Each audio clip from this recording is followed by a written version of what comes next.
There's some sick stuff going on in LA with men, single men. I want to talk about it, okay? I want to talk about it. And now I'm just as much of a romantic as the next girl.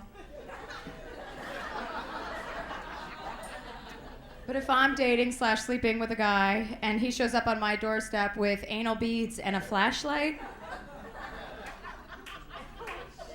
I'm gonna ask a couple of questions. Like, what's up with the flashlight?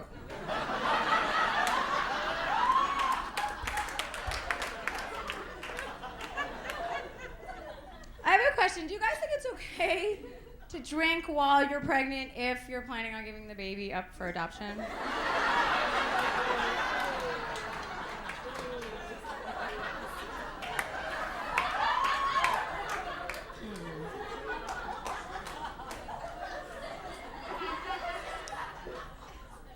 I got some pretty bad news the other day from my gynecologist, who told me that I got herpes from my vibrator. That is the last time I buy anything on eBay.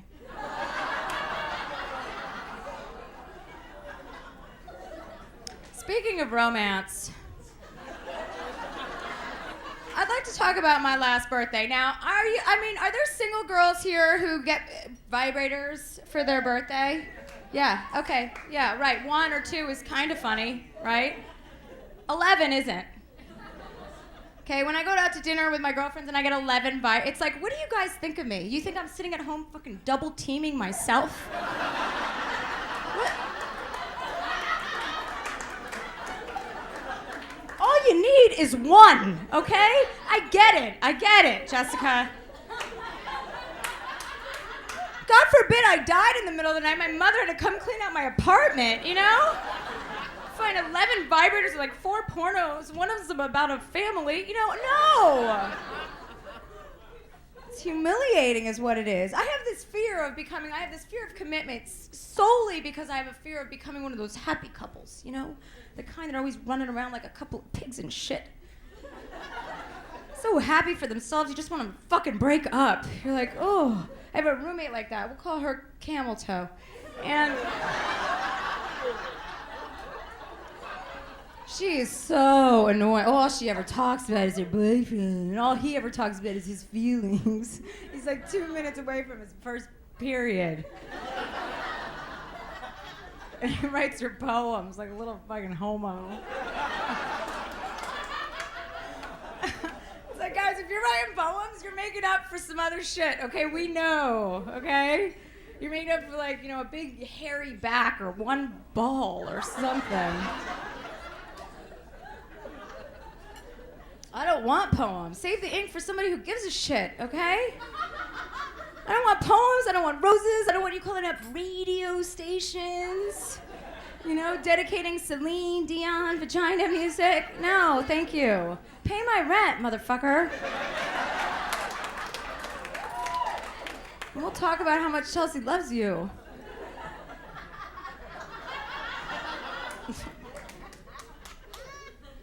I don't like any of my friends that have gotten married. We're not friends anymore. Because they make me be in their wedding and you spend like $3,000 to fly across the country, you know, throw them a bridal shower, get the dress, blah, blah, blah, everything. You know, what do we get out of nothing? A piece of chicken, you know, and a roll in the hay with her hillbilly cousin. No, thank you.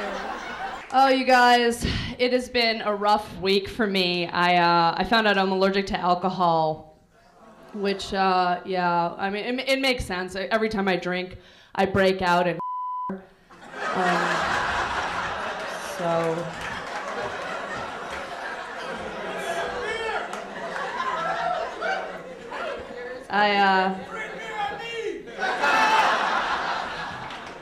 Just let that ride itself out. I don't believe in making guys wait for sex, mainly because I don't want to come off as a tease, you know, or worse, a Christian. It's nothing against, you know, Jesus. I mean, I love Jesus just as much as anyone who's Jewish, but I find that his rules are kind of tough, you know? Like, I was dating a really religious guy who told me 2 weeks into the relationship that he didn't believe in premarital sex, you know? And I tried to explain to him, it's not premarital sex if there's no way I'm gonna marry you.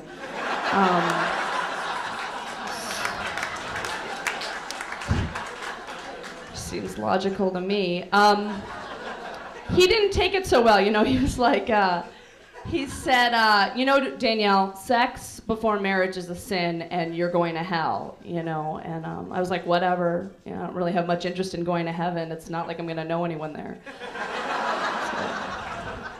So, whatever. I just find that, like, my friends, have all these rules around sex, like they tell me, you can't have sex with someone, Danielle, until the third date, or don't sleep with someone till, he's introduced you to his friends, or don't sleep with him till he knows your name. I mean, it's like, whatever, Can't abide by that, I just can't. You can't wait too long to have sex with someone because the reality is you don't know what you're signing up for. I waited 3 months to have sex with this guy, and all my friends were really excited for me. They're like, oh my God, Danielle, he must really respect you, Turned out he really had erectile dysfunction.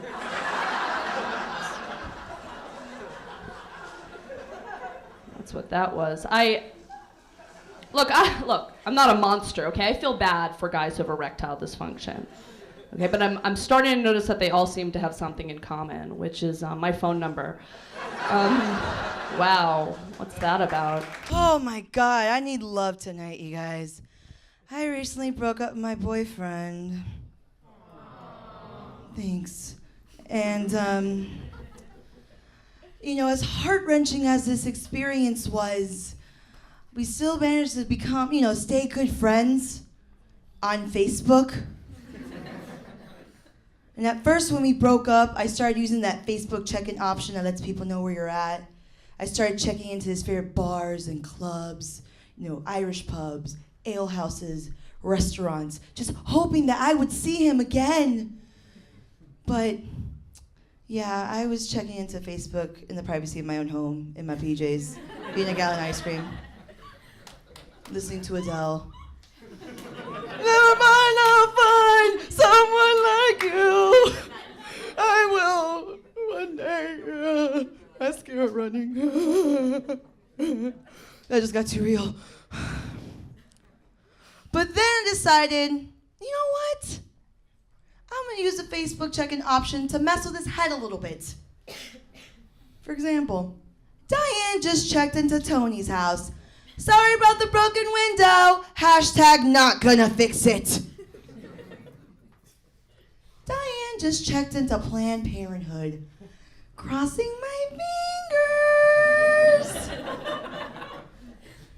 Before you knew it, I started a mobile upload album of pictures, of sonograms, ultrasounds, that I found on Google Images. I tagged him on it. Looking more like his daddy every day. I got tons of likes, including my mom. And then the last comment, I actually got a comment on it like just a moment ago. It was from my ex. Hey babe, we need to talk. I liked it.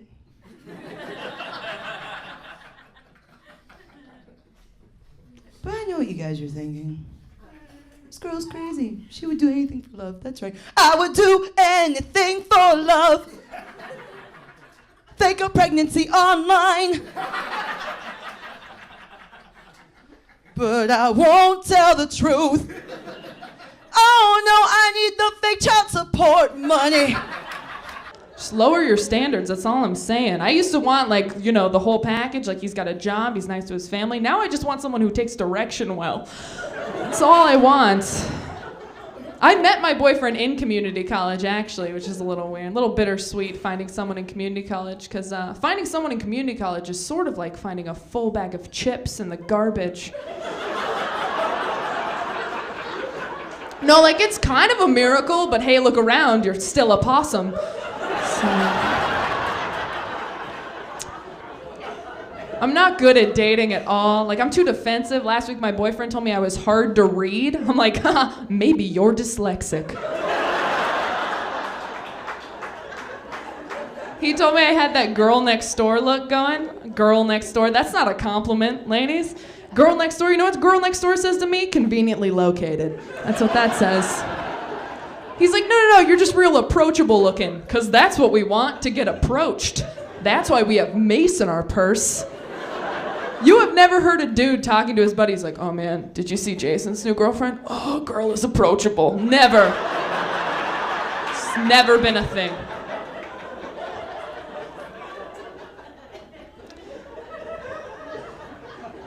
I'm afraid of commitment. Commitment's a scary thing. They tell you you're not, on the first date, you're not supposed to go to like lunch or dinner or anything because you can't get out of that quickly. You're supposed to go to drinks or coffee, right? I take it one step further. First date, we just put gas in my car.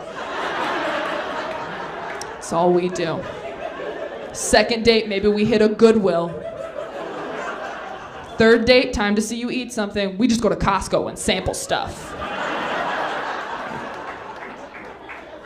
My best friend's gorgeous. She's great at dating. She's adorable. She's one of those cute girls, you know? She wears polka dots on the first date. She stands in ballet positions. She's never peed in the ocean.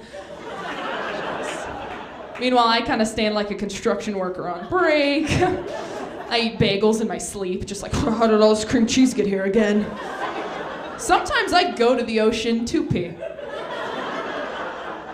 She shops at Victoria's Secret, says her makes her feel super pretty. I don't get that at all. No, it makes me feel super pretty. Googling plastic surgery disasters.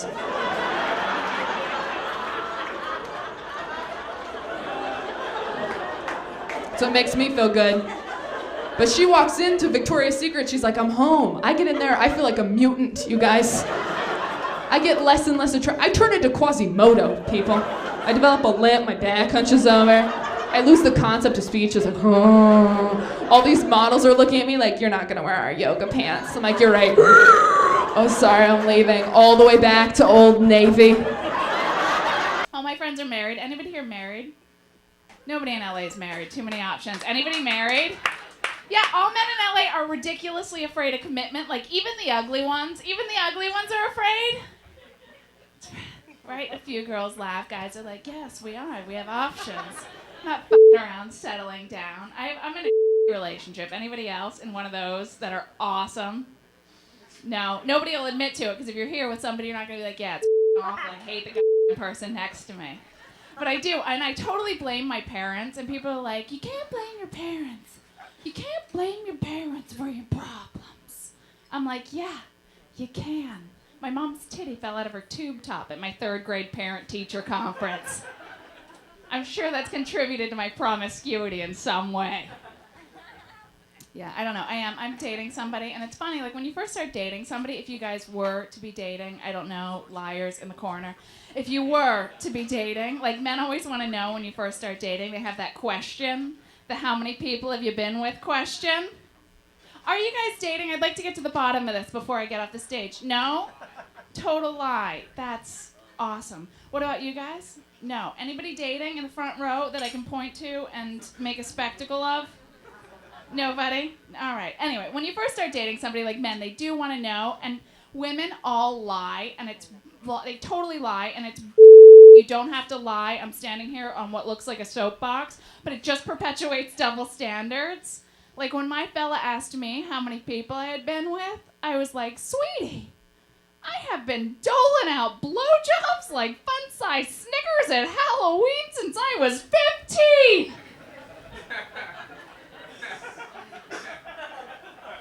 I got no way of keeping track of all the trick-or-treaters. I do a little internet dating. You guys do some internet dating? Huh? Yes, you do. I've seen you out there, ma'am. Craigslist. See, I'm kidding. Everyone does it. There's no shame. You know what's worse than internet dating? If someone like has a fork and they jab it in your eye. That's worse, but not much else. I gotta tell you. But I have learned a lot. Never date a man that complains about the unfairness of capitalism, because you know what that means? You're buying dinner. Because he's broke. I always date these like earthy, all natural artist types, you know, the type that wear Toms of Maine, all natural deodorant. That stuff actually gives you BO. It does. That is BO in a stick. It's like, patchouli and underarm smell. But I had one nice date, really good time, went out with a guy. We went out to dinner, we're chatting and laughing, and afterwards he invited me upstairs to his apartment, and I went. And right when I walked in, I thought, oh, I hope he doesn't get the wrong idea and think that just because we're having fun that I'm gonna sleep with him on a first date, because I'm not. So I sit down on the couch, he goes into his room, and he comes out with a guitar. And he sits down next to me, starts playing a little music, then he starts singing, and it's just awkward. You know when you get hot behind the neck because you're embarrassed for somebody else? I'm flushed, I'm sweating, no one's in the room, I'm devastated. He's swaying back and forth. At times his eyes were shut because he was that into the music. And after 7 or 8 of his self-proclaimed hits, I was like, couldn't we just have sex? Oh my God. I'm single. Where the single people at? Y'all excited for the loneliness. It's hard being single. When you're in your 20s, single is cute and fun. You got time to waste. Oh, you cute, But when you over 30, it become like, really, you single? Maybe it's something you do. But it's hard because I meet the wrong type of men. Like the unattractive men, but they always had a fine friend. And it's like, dang, I should have waited. I always get the wrong one. And then when you get over 30, you gotta be careful what you pick, because you gotta think long term. And there's a lot of psychopaths out here. Because I watched the little biography channel with the serial killers. I just need to know something. A lot of these serial killers be married. Who in the hell are they married to, where they can chop up bodies in the basement and she not know? And then I have trouble dating here in Los Angeles. And I don't know if it's because the guys are flaky or because I'm married. Yeah, actually, I had to get married. I needed some yard work done. Yeah, I married this really sophisticated guy from Kentucky. Yeah, he knows the alphabet. Well, I mean, not in order, but he knows it. And actually, when I was dating my husband, he still had Kentucky plates on his car. And if you have Kentucky plates on your car, you always get to park in the handicap spot. It's great.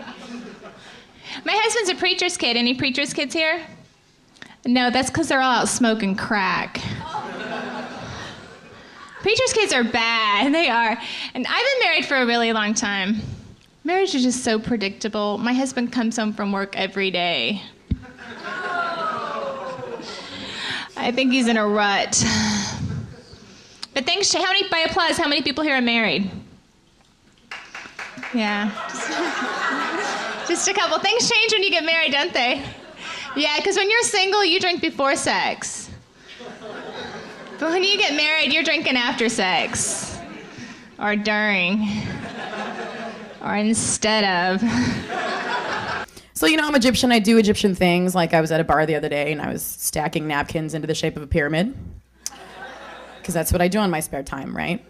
And so this guy, starts talking to me. And I think men are funny and sometimes can be delusional. And I like to talk about it. So I just think the exchange of they buy you a drink and then you're allegedly obligated to go home with them at the end of the night doesn't really make sense. I just don't think that's a comparable exchange, Like a $5 drink equals you know what I mean? I'm like, wow, I'm a really cheap hooker if that's what's happening. Thanks a lot, guys. So, this guy, I'm at a bar with him and he's like, oh, can I get you a drink? I'm like, no, I'm okay, thanks. He's like, do you want a sip? I was like, wow, I just really got downgraded from a cheap hooker to I don't know what, So I was like, okay, that's great. How about you give me a sip of beer, and at the end of the night, I'll go home with you and pull out your and just hold it. Cool? Does that work? I think that's an even exchange. He's all irritated. I'm like, I'm a comedian. What? I write jokes.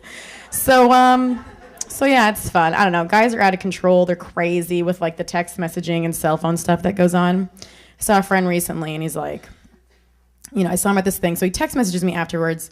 It's really great seeing you. And something about it being a happy, sexy night that I came out. I was like, sexy. Wow. That was really inappropriate placement of word right there. I get it, guys want to do that, but where did that come from? So I just wrote back. I didn't know what to say. I was like, ooh, aren't you smooth, you know? So he writes back and he's like, I wonder who's smoother. Do you wax? I was like, well, first of all, I'm not talking to you about my little pyramid, okay? Just keep that to yourself. Dating is hard when you look like this too. Dating is really awkward because you never know what people are going to expect. I was out with a guy one time and he was like, oh, I didn't know you were black. Check, please. I said, but you're black. He said, yes, Candace, but I'm an NFL player. I'm glad you guys got that one. Sometimes it just goes, shoo, yeah, they don't like black girls. That's when I tell them I'm white so I can date them. Maybe some of you are looking for love. So I got a couple dating tips. Here's a good one. If you're looking for that special someone in the bar, please remember there is a reason bars are dark. Yes, exactly. And my fears are like the lights will snap on and I'll realize it's all the people from the food court. You're not laughing. Are you from the food court? I'm so sorry. It's not good. Well, it's tricky. It's hard finding love these days. You know, to find somebody you want to see in the bedroom and in public, getting those worlds to collide. You know, it is. You know, to find someone, that special someone, to say those 3 little words you know you want to hear. Honey, you're right. See, I'm practical. Because too, okay, now probably this is a big reason why I'm a little bit different than most. See, I think the key to great relationship is to have sex first. Yeah, it's not. That's right. If somebody cannot impress you in bed, why should you get to know him? He's not clapping anymore. Sorry. Good. The other reason is you have to find out if you're going to be sleeping with the human burrito. Yeah, oh, yeah, you know. I'll tell them. This is the person that takes the blanket at night and they tuck it and they turn. Tuck, turn, tuck, turn, tuck, turn. Human burrito. And then trying to get a piece of the blanket is like starting a lawnmower. Can I please have a little blanket? See, sex first. It's like, you know, it's practical. It's not rude. I'm saving you probably you time, you know, you money. It's practical.